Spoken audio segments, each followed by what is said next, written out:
বারবার বাঙালি অস্মিতায় আঘাত, এই নিয়ে রাজনৈতিক চর্চা তো হচ্ছে। এই প্রশ্নটা উঠছে, বাঙালি বিশিষ্টদের সম্পর্কে বলার সময় কেন বারবার এমন ভুল? স্বামী রামকৃষ্ণ পরমহংসদেব, কিন্তু এটা অবিলম্বে ওনার উচিত সংশোধন করা। স্বামী শব্দটা অন্য সন্ন্যাসীদের ক্ষেত্রে সাধারণ অর্থে যে প্রয়োগ হয়, ঠাকুর শ্রী শ্রী রামকৃষ্ণ দেবের ক্ষেত্রে সেটা যে প্রযোজ্য নয়, এটা নরেন্দ্র মোদী আর বিজেপিকে কে বোঝাবে?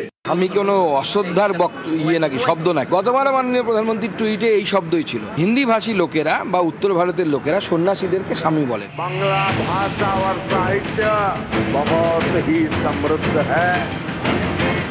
টার্গেট 26, বাংলা জিততে বাংলার মন জিততেই হবে।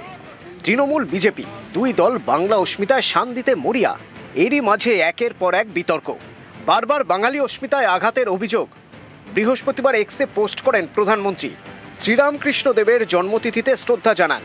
এই পোস্টেই শ্রীরামকৃষ্ণের নামের আগে স্বামী উল্লেখ করেছেন প্রধানমন্ত্রী।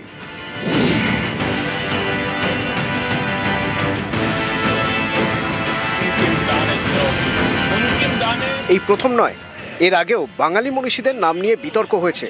যেমনটা হয়েছিল গত ডিসেম্বরে বন্দে মাতরমের 150 বছর উপলক্ষে লোকসভায় আলোচনা। সেখানে বক্তব্য রাখতে গিয়ে প্রধানমন্ত্রীর মুখে শোনা যায় বঙ্কিম দা।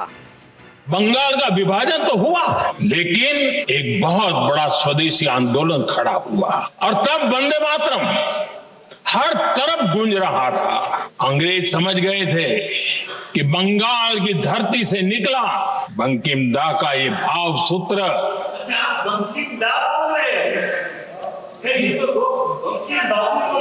बंकिम बाबू बोले, अच्छा thank you thank you thank you thank you thank you, आपकी भावनाओं के लिए मैं आदर करता हूं। बंकिम बाबू ने थैंक यू दादा, थैंक यू। हाँ,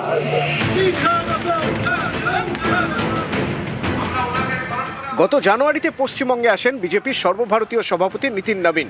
রবীন্দ্রনাথ ঠাকুরের নোবেল পুরস্কার নিয়ে মন্তব্য করে বিতর্কে জড়ান।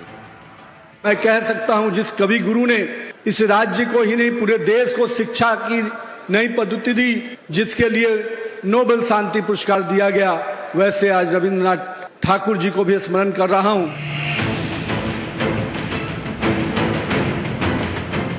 গত নভেম্বরে বাঙালির গর্ব রাজা রামমোহন রায়কে নিয়ে মন্তব্য করে বিতর্কে জড়িয়েছিলেন বিজেপি শাসিত মধ্যপ্রদেশের উচ্চশিক্ষামন্ত্রী ইন্দর সিং পারমার।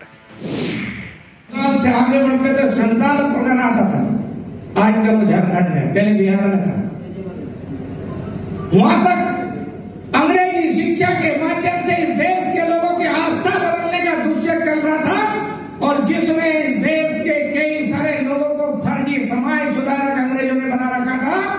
इसमें एक राजा राम मोहन राय भी थे, वो भी अंग्रेजों के दलाल के रूप में देश में काम करते रहे हैं। এবার স্বামী রামকৃষ্ণতে বিতর্ক।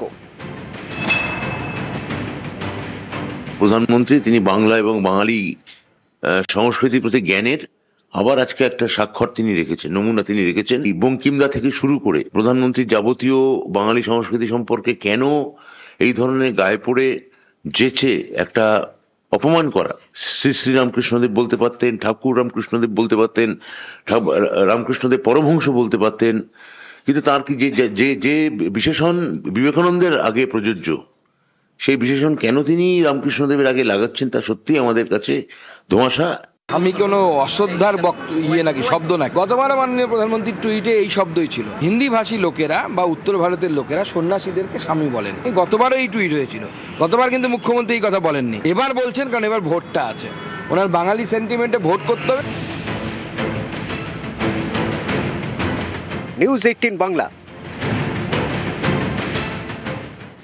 সামনে বিধানসভা নির্বাচন, কোমর বেঁধে ভোট প্রচারে তৃণমূল বিজেপি সোশ্যাল মিডিয়ায় তাদের আনঅ্যানিমেটেড ভিডিও বাঘিনী দিদি এছাড়াও তৈরি করেছে 35 মিনিটের ফিল্ম লক্ষ্মী এলো ঘরে।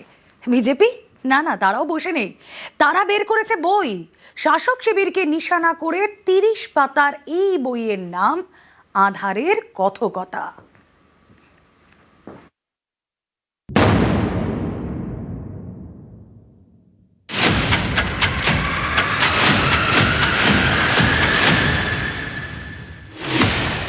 সামনেই ভোট, সোশ্যাল মিডিয়ায় জোর প্রচার, তৃণমূলের অ্যানিমেটেড ভিডিও বাঘিনী দিদি। দিল্লি ভেবেছিল বাংলার গণতান্ত্রিক অধিকার পায়ের তলায় পিষে দেবে, নির্বাচন কমিশনকে দালাল বানিয়ে বাংলার মানুষের ভোটাধিকার কেড়ে নেবে। কিন্তু ওরা ভুলে গিয়েছিল বাংলার অতন্দ্র প্রহরীকে। ভিডিওতে এসআইআর নিয়ে নির্বাচন কমিশনের বিরুদ্ধে অভিযোগ, সুপ্রিম কোর্টে মমতা বন্দ্যোপাধ্যায়ের সওয়াল, সবই তুলে ধরা হয়েছে। গণতন্ত্র রক্ষার আদালতের লড়াইও প্রমাণ হলো আমাদের দিদি বাংলার রক্ষক। সোশ্যাল মিডিয়ায় অ্যানিমেটেড ভিডিও, এর পাশাপাশি তৈরি করা হয়েছে ফিল্ম 35 মিনিটের, নাম লক্ষ্মী এলো ঘরে। রাজ্য সরকারের বিভিন্ন প্রকল্পের সুবিধার কথা বলা হয়েছে এই ফিল্মে, দেখানো হবে বিভিন্ন জায়গায়। মাথার উপর এমন মা মাটি মানুষের সরকার, আর তোমার মতো এমন লক্ষ্মীমন্ত বউ যেন সবার থাকে। কেন্দ্রীয় সরকার যদি মাথার উপর থেকে হাতটা তুলে নেয় না, তাহলে আপনার এই লক্ষ্মীর ভান্ডার ভাঁড়ে মা ভবানী হতে দুদিনও সময় লাগবে না। সরকেলদা, গত 3 বছর ধরে দিল্লির জল বাংলা অব্দি পৌঁছায়নি, বাংলা কিন্তু থেমে থাকেনি। তাই লক্ষ্মীর ভান্ডার হোক বা কৃষক বন্ধু, পশ্চিমবঙ্গ সরকার মানুষের পাশে ছিল, আছে, থাকবে। এই তথ্যচিত্র আমার ব্যক্তিগত অভিমত হচ্ছে আমাদের বাংলার ইলেকটোরেটের ওপর গভীরভাবে রেখাপাত করছে। মানে একটা গভর্নমেন্ট কি করেছে, মুখে বক্তৃতা দেওয়ার থেকে অনেক এফেক্টিভ এই হচ্ছে ভিজুয়াল মাধ্যম, অডিও ভিজুয়াল মাধ্যমে, এবং যে ভাবে তথ্যচিত্রটা হয়েছে যথেষ্ট আকর্ষণীয়। বিজেপি অবশ্য নেই, তারা বই প্রকাশ করেছে, বইয়ের নাম আধারের কথকতা।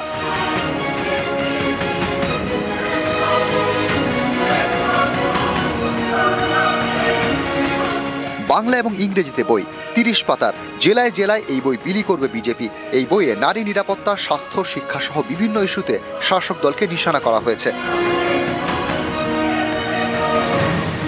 আমরা চার্জশিট প্রকাশ করছি বিভিন্ন জায়গাতে, আমরা সমস্ত কিছু তুলে ধরবো। শুধু তাই নয়, আমাদের যে ম্যানিফেস্টো অর্থাৎ সংকল্পপত্র, সেই সংকল্পপত্র আমরা বাংলা জনগণের সামনে আনবো, যে আমরা কি করব। আমরা শুধু মমতা বন্দ্যোপাধ্যায় কি পারেননি বা ওনার সরকার কি পারেননি সেটা বলছি না, আমাদের কি লক্ষ্য সেটাও আমরা করব। আবির ঘোষাল এবং সুস্মিতা মণ্ডল, নিউজ 18 বাংলা।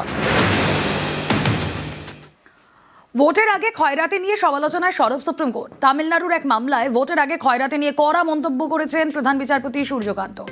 তামিলনাড়ুতে বিনামূল্যে বিদ্যুৎ সরবরাহের প্রস্তাব দিয়েছে ডিএমকে। সেই প্রস্তাব চ্যালেঞ্জ করে রিট পিটিশন দাখিল রাজ্যের বিদ্যুৎ সংস্থার। নির্বাচন এলেই খয়রাতির ঘোষণা বেশি করে হয়। মামলায় কড়া মন্তব্য প্রধান বিচারপতির বেঞ্চের। দেশের আর্থিক উন্নয়নের পথে বাধা খয়রাতির সংস্কৃতি। কড়া সমালোচনা প্রধান বিচারপতির বেঞ্চে।